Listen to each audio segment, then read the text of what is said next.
Sat Shri Akal, I'm Atul. Hi, I'm Manisha. Welcome to our podcast, Two Best Friends, where we talk about anything and everything that relates to brown, migrant, millennial women and everyday topics that dives deeps. Dives and deeps. It's been a few weeks. We've taken a bit of a break. Give ourselves a break, and that has been great. But sometimes we forget My this. speech has taken a break. Yes. But here we are today to dive into another big topic that we actually spoke briefly about in our last episode. It's specifically about motherhood, and it comes quite timely because it's Mother's Day this weekend, and I think me and Athar are both mothers, and I thought we thought it'd be a good topic to talk about. Before we do that, though, we have silver lining for this week, and Athar, would you like to start? I know where this is going because you don't have a silver lining. No, I don't yet. We didn't even discuss about it, throwing me in the deep end. Yes. Lucky I know. Okay, my silver lining is that yesterday, which is 6th of May, because we're recording on 7th of May, we had Met Gala. Did you know that? Yes, I actually did. Yes, and I absolutely loved watching Met Gala looks, photos. I think this was the first time I was actually looking forward to see the photos, and when I did see them, didn't disappoint. Like Diljit, Shah Rukh Khan, They oh look my, amazing. insane.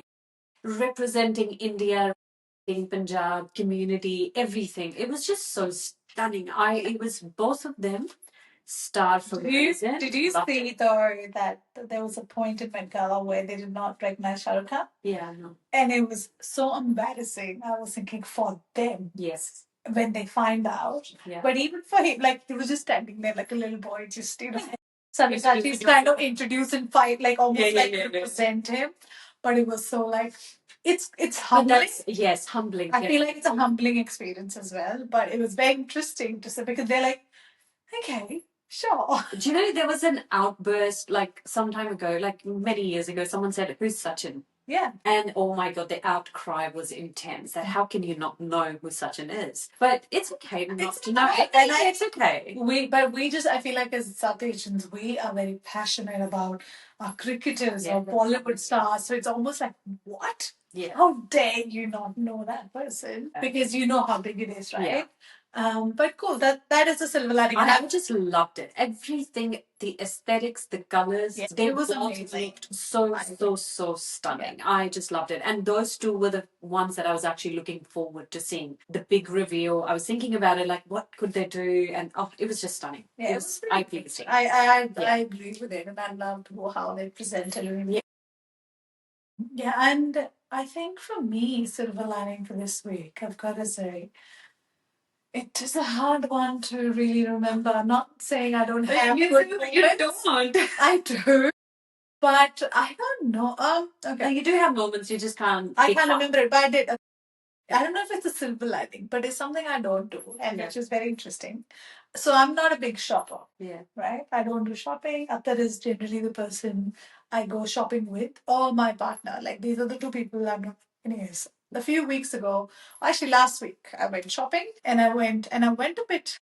I've got to say, I went a bit splurgy in the moment, and I bought like two, work jumpers or whatever, and I feel very proud of myself personally because otherwise I feel really overwhelmed walking into a place. I did it myself, and I'm very proud of myself that I actually bought something, which is like, hey, good. Do you know what's more like heartwarming for me? Yeah. That you are so proud of yourself for buying two jumpers. Yes. Because I cannot make a decision. It's a very overwhelming experience for me to go shopping. Is this part of that splurge as well? Yes, this is. And I bought like this other stuff, but I'm really proud that I actually did it because I felt very overwhelming. You made me proud. And then I came today, and we're seeing each other after like 2-3 weeks, and she gave me a little present, and I was like, "Did you go somewhere? Like, did you bring me a present?" Because I had forgotten. Because it's such a norm thing to go on a trip and then get the present. So Oh, thank you for the present, but so proud of you. Yeah, and others like, did you go somewhere? I'm like, yeah, forever. That is where I'm, but yes. Yeah, you and my sister Gagan, when you both shop on your own, makes me so happy and proud. Yes. It's like parents saying, good, you called the GP by yourself and made your own appointment. But it's just funny because a lot of people say, oh, women love shopping. I'm like, no, actually not. I don't enjoy it at all. I like wearing different clothes. It doesn't even have to be new for that matter. Yeah, yeah. But I don't like shopping. Yeah. Amazing. Anyways, Great. that's a silver lining. And now walking into what we said in the beginning about motherhood and also about what also as South Asians, I feel like there's another layer to it and exploring that for it. I think my first thought or question for that would be that Mother's Day is coming. Yes. I always have very mixed feelings about it. Why? Because I just, it's one of those things you're like, oh, it's a Hallmark tradition. Why do you have to follow it? Why can't you celebrate mother? Right? But I also know if you don't have that day, then you will never do it again. Sorry. Right? Do it again as in like you will not have it. You won't do something for your parent. I just feel like we live in this world where you need those reminders. You get FOMO that everybody else is celebrating, so should you. Not really. It's more like I know mothers sometimes are the most undervalued people in people's life, right? And it has been for centuries. It's one of those jobs that no one kind of, like there's been that video about someone explains what a parent or a mother does, for example, and then they're like, would you do all this 24/7? And most people are like, what? For free? Right? And it is one of those things, but I feel like we didn't have a day, even this celebration of that person would not happen. Right? And I'm not talking about me as a mother, but sometimes, and I don't do it all the time, I've got to say, even like acknowledging my own mother and saying thank you. Maybe like it kind of reminds me to do that sometimes because otherwise I'm lost in my own world like crazy. So, do you have a speech ready for Sunday to give it to Madhu? I don't, but maybe I should think about one. Maybe sure. Yeah, but it's that kind of thing. Some days I'm like, happy Mother's Day, and that's it. But other days when she's been around, we've done stuff together, gone on lunch together, or something. But the other part of it is, and that's with all these days, do you need a day? No. Look, I absolutely have no feelings for such days. I have no, as such, importance for such days. I love giving or maybe doing random things or random moments for and with my mum over the phone because when she's overseas, she is visiting at the moment and I don't have any specific plans. Being a mother myself, I don't expect anything from Gyan either. I try to keep it low key even for birthdays, let alone these days. So I literally, for me, it's just another day to avoid all the restaurants, cafes, because it's just going to be so busy. Yeah, that's true. That's my true feelings about this day. However, I do agree. It's good to be reminded to appreciate what's been in your life, who's given so much for you. But I think as mothers ourselves, anytime I hit a hardship, I think of my mum and being like, oh, I wonder if she went through the same thing. So I think that moment is also filled with gratitude. Yeah, that's true. And I think we both are mothers, right? And it's interesting. Like, other question for you is even like, and it kind of goes a bit deeper into being a mother, right? Has been your experience, like when you were young, right? Did you ever think you'll be a parent or a mother? Never. Yeah. Ever. Not that I never wanted to be, it was just never a thought that crossed my mind. I was married quite young. I knew what I wanted to achieve in life. I knew what I wanted to do when I'm 80. But in this whole picture, that was never a concept. Maybe I just didn't understand. I didn't know what it entails. I was just so much of my own individual that I was focused on myself, that what I want to achieve in career, what I want to become when I grow up. Being so young, I never thought about it. However, in South Asian communities, that once, or in cultures, once you get married, the next step organically is to be a mother, to have children. And I had Gyan 5 or 6 years after my marriage, but there was no pressure that sort of like progress through to me from my parents or parents-in-laws that to have a child. Maybe because I was so young. I feel like you were so young. But that was not an exception though. Yeah. Many people within my family or people I knew, like they married young and within a year or two they had children. Yeah. So that was a natural progress or natural step, but not for me. Yeah. So I didn't think of it. And then when I did find out I was pregnant, I was so overwhelmed with the emotion. I remember crying. I cried so much with the fear that I didn't even know what to feel. And I just had seen in the movies that as soon as you find out that you're pregnant, you're the happiest person or woman on the planet. I was just crying. I was so nervous, feared, filled with fear. And yeah. And that's so interesting, right? Because motherhood in itself is kind of created as a blessing or blissful experience. A lot of time that's how it's marketed, or it's marketed now as utter chaos, right? There is that kind of feeling. Yeah. And I think, again, you asked, I relate to your experience. As a young person, I don't remember ever thinking about being a mother. Yeah. Or like it was not part of the trajectory. Of course, I thought about like having a partner. Interestingly, maybe what I thought there was this, yes, I'll have a partner, get married late in life or have someone, but never that was it. Or maybe I did think children was given, but not a very active thought. Yeah. But interestingly, again, when I got married, not as young as you, but it was still young. But then I knew at that time I don't want to have a child then. So it was pretty clear. And even the few years of 5, 6 years after when we actually had a young, oh my God, not our family as much, but the people around. Questions almost saying, is something wrong? You're like, what? Can't I have a choice in this? Like, I don't want to be a parent right now, and that's absolutely okay. But the pressure every time. I even remember one time I went to a wedding and I was wearing a sari, and sometimes the sari tends to have a bit of. And someone asked me if I was pregnant, and I'm like, no, God. Like, excuse me? Oh, well, can I tell you, like once, this was way before Gyan and I had put on some weight around my belly. Someone actually asked me like if I was pregnant. I was like, oh. Yeah, like it's like why? Like what? Isn't nothing else? But yes, there is that pressure, absolutely. But that's just us though. I know a few women that knew that they wanted to be a mother from a young age. That they just like enjoy that stage of their life. They want to enjoy that's their goal, that I just want to be a mother. It's just that I can't relate. I never related to that thought. Yeah. Also the question about, was there ever a question where do I want it? Like I always think this, like being a mother, was it a product of evolution, conditioning? Yeah. Or was it an informed choice? It was informed, but was it informed?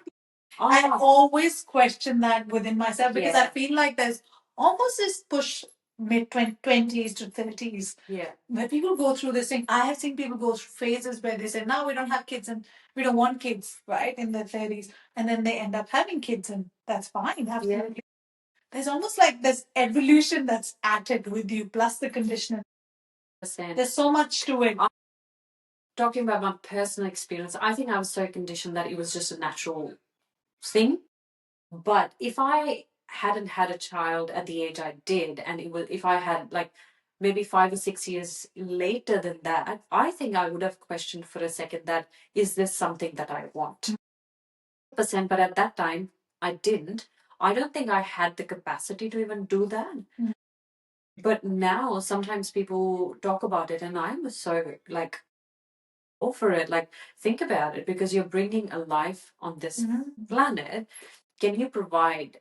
How are you going to be? And if you feel like you're going to be nobody's always the best selves or best parent or best mother. But if there is like something that you strongly feel about, and it's okay not to have children. Absolutely. And I think that's a good choice too. Yeah, absolutely. And I know people who have done that, who've actually consciously made the decision not to have children.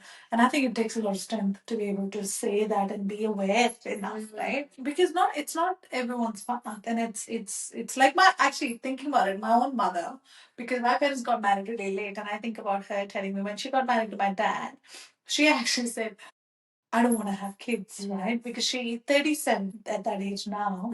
And actually, I think about it today. If you ask me, maybe I'll really think about it very hard, and I may have more conviction about my decision. But she did, and she ended up being pregnant with me the next year after. And she's like, yeah, that was amazing, and I'm glad and I'm that you are there. But she also had that clarity at some point, not wanting, and then it happened, and it's fine. But because it is, I think as a human being, there is this whole thing of continuation of yourself, and maybe that's what it is. And it doesn't always have to be biological. I feel, you could adopt, you could, and that is also a thing. It's that some part of us is yearning for belonging. Yes. And I think family or friends or close circles give that to you. Yeah. And I think that is also a reason. Yeah. But not saying having a children isn't the only thing. Because I know someone, I was telling about, she's in her 40s now, and she said, the day I turned 40, I felt like there was a weight lifted off my shoulder. The expectation. She's like, I was like, oh my God, thank God. I don't like the narrative that that you're a woman, you must produce.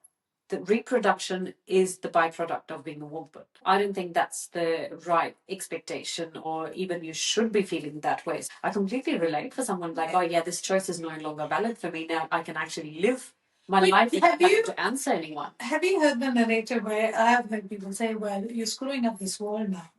Because we are making the choice of not having children. Like I've heard that recently where people are like, oh my God, the world is being screwed up because women are making these choices not to have children. Sorry. Yes, sorry. Elon Musk is doing his part. What is he doing? What part is he doing? He's like making, he's making so many babies, like test tube babies, and he's just like no, his own. Okay. Yeah. Like clones or real, like actual babies, because he's test tubes. I like okay. Like without being in a relationship with those women, he is having a lot of babies because he thinks that his genius mind needs, like this world needs more of him. Okay. So the women who are making the choice in like not having babies, don't worry, Elon Musk has your back. But it is a very big, it's conditioning, and I feel like, it's, and I like, even as a parent, right? The moment I was telling someone recently, I feel like the moment you're a parent, or you have a parent, there is a pedestal put through. And there is that fresh, and I've heard that even in my sessions with my clients. I've heard it for myself a lot of times. You forget you're a human being. Your parent is a human being. And you put a pedestal. What is that? Because what is the definition of a good parent? I didn't know what it was until I think it was a couple of years ago we were talking about it. Yeah. Reducing the damage that you can do to a child, and consciously making the best decision in that time for yourself as well as for the child. I think that's my definition of it. That's what I live by. If I'm making any sacrifice that leaves me unhappy, there's no point to it, because then the child is living with an unhappy mother and resentful mother. Wouldn't want that. So, and make it the best choice in that, or even minimizing the damage that they can talk to the therapist about. But damage is always going to be like, exactly, damage is always going to be there. Because not damage, but I feel like every child would need someone to vent to or talk to or therapy because of their parents, right? Just because, I'm not saying because as a parent you do whatever you think is right. If that is for your child, only they'll tell you. In future, not right now, right? And there is no right or wrong, but I feel like we all get stuck in this good mother myth. No such thing. No, and we've spoken about that in one of our other episodes about mother's guilt and about this, that, and I think it's worth checking it out. But because it is something we make a box and a pedestal of, and you kind of have to remind, even for yourself, there's going to be a day where almost looking at your own mother or parent saying, it's okay, they were a person, they made those mistakes, and they did make the mistakes. Not saying they didn't, but you know. Yeah, I feel like even they were quite young at the time. Like in my mom's case, Yeah. she was quite young when she had her children. And the choices and things that she did, it's okay. Sometimes it's okay. Yeah. Other times it's like, how dare she? Yes, and I think that is it, right? And even for myself, there are days when I'm like, oh, I'm doing good job, and other things I'm like, I'm screwing up my kid. Yeah. Like and I think that is what it is. I think that's a dialogue thing that we all go through, and I think that's fine, hopefully. But also, it is really important to reflect on that, and it's I think just there is no right or wrong. And I know we keep going to it, but also not being a parent or being a parent, it comes with its own baggages, right? Both sides. And both are really hard in its own way. I guess you have to choose which baggage you want to carry. Yeah. At some point. Well, 100%. One of my friends, she asked me, no, she said she doesn't want to have kids. And we started to talk more about that. And she was like, I have pets. I feel like quite passionate about my pets. And I've never had pets. Yeah. So I don't know how that feels like. Yeah. But I do say that with my child, it's sort of like the contentment that I feel, that the satisfaction, the happiness that I feel like I've never felt elsewhere with anything else. Doesn't matter how passionate and fun things I do. The child that the satisfaction, the quality of life that a child gives, I feel like you can't get it elsewhere. But that's just subjective. Yeah. Subjective to the child you have, how the frame of mind, how you're feeling, your situation, and things like that. Yeah. But if you have other passionate things in life and you feel like they are making it up for it, or you are living fulfilled life, then go for it. Yeah. It's at the end of the day, I think it's all about like quality of life and how much peace and happiness you have. Do you also think, and this is in the context of being a migrant to another country, right? Because I mean, Australia can tend to be a bit lonely, and I think that is another reason. It's that sense of belonging that people may end up having children, right? But my other question is the cultural differences. Do you like? I mean, I personally do like. Do you feel like you also have the need to kind of share that culture with your child and actively do that? In my case, absolutely yes. I feel like more of the culture from Indian perspective has come through in the forefront since I had my children. Yeah. Right? Because there is that pride of, and it's not, of being that and showing and sharing that with it and just being creating that space. Whereas, and even the other culture, the Australian Aboriginal culture as well, but that is stronger because you've lived it, with festivals and stuff, which is more in the forefront. Yeah, 100%. But one thing I have to say is with the sense of belongingness, that you shouldn't just have the family because you can create your own people to be surrounded by. You have to belong to yourself. You have to have a bit of community, something to hold yourself onto or grounding before you spread or have more kids. That's for sure. And once you do have that, then it automatically translates to your children of how passionately you feel about your community. Like you're talking about Indian, I come from a quite particular religious community that I do want my son to be part of and feel as faithfully and passionately as I do. So that's definitely there. But I've always felt belonged in that community. Did that eliminate the need of having a child?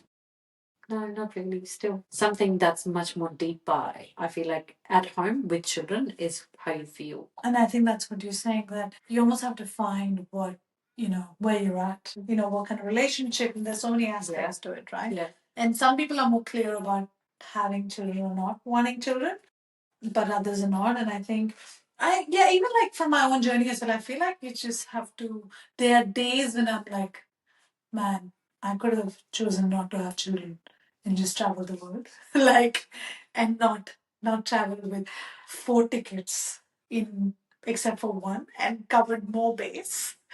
but they are wow. You know what my days are? Like the other day, I was so jet lagged, I was so unwell, and I had to cook dinner. Yeah. versus your travel plans. Yes, yes. That day, I was like, oh man, I would love to just sleep in and not do anything. Yes. But Gyan is so important. He was It doing is, it but well. it is. It's not about him. It's about you in that moment. Yeah, In that, I'm like, like, did I? Why did I do this to myself? Right? But it is. It is one of those moments that comes through to you, and I think that's being human as well. I can't say it's bliss all the time. The other day, I think 2 days ago, everything that he was doing was internally annoying the shit out of me. Yes. Even him being mama, mama, mama. Yeah. Normally, I love it. That day, I was like, oh my God, I just cannot do this. Yeah. I didn't say that to him. Yeah. I didn't even let him feel that. Very good. I would have let that be fair. No, not at that age. Not when they're teenager. You can't, because now is a very crucial time, I feel. What I give is what I'm going to get back. So I was just like, grinding my teeth. And then I realized I'm due for my periods. Yes, yes. So I had an instance yesterday. I know we've gone to our parents. Yesterday, my daughter had a thorn in her feet, okay, last night. And she was crying and just going on. And all I had to do was just pull it out and be done, right? Yeah. It was but she did not let us do it. And for 2 hours she went on, and I could find myself finding it really hard to regulate after. So I would go, breathe, come back. Ina, do we try this? And she's like, no, I don't want it. And you're just like, all I have to do is just pull it out. And she did not let me do it. Did your Indianness come out? I just want to be like, I just wanted to hold her and just pull it out, and I had to stop myself. You had to be Australian in that moment. Okay, The therapist, have you heard of my Indian and Australian parent? the therapist Okay, I told. in her would have been like, how about we No, try we did this? we did regulation, we did so, and Ashwin did nothing worked, right? Nothing worked, and I had to let go. In that moment, I had to let go and say, okay, now I will take it out when you're sleeping. Okay. And she agreed, and that was it. And we left. And when she slept, I literally, the moment she slept, I went, put on my phone light, and just took it out. Did she wake up? No. She didn't even know it existed, right? And it wasn't, I knew, like, even it was not the tiny time, wasn't it? This oh, that's like, big. it was big, but it was like, just let me do it. Like, oh, but no, nothing. She did not. She did not. Her Taurus came out yesterday. She would not let us touch it. Oh my God. We are going into the rabbit hole. Do you know what one thing Gyan does? And I just like, ugh. His love language is always being on top of, like, walking on top of me. And he's tall. He's tall. He's like, he hangs over me. Yeah. And I can't. I need to have my space. And especially when we are traveling, he just wants to muck around with me, walk beside me, where he's just like almost pushing me, and he wants to wrestle on the street. If it is a hot country, I want nothing to do with him. I have to tell him that, Gyan, this is your love language, not mine. I have to remind him, but I also know that in no time he wouldn't want to have anything to do with it. I know, but it is so. I think with this, where we will end. Bringing it back. But for anyone who's a parent, please share us what are those stories like ours that you have, and those who are thinking about being a mother, please think before listening to us. It's a good journey. It is. Don't let us put you off. Please just listen to our stories and be ready for those moments. But and also let us know if you are celebrating Mother's Day, what are you doing for your mum? So maybe we can do the same. Yeah, I'm doing nothing for my mom. I'll call her and say Happy Mother's Day. Maybe I could do something. No, I will actually write a letter to her, because you said, what am I going to do? And I feel like writing, because I found a letter, a few letters that she wrote to me. So I'm going to write. That's so sweet. Yeah, do that. I'm going to take my mum to Fitzroy Market. Perfect. Let's do that. And that's it. Yeah. Just thank you, everyone. Thank you for our break. And we love coming back. Please come onto our socials, Instagram, YouTube, hear us in all these places. And we will see you next week. Bye.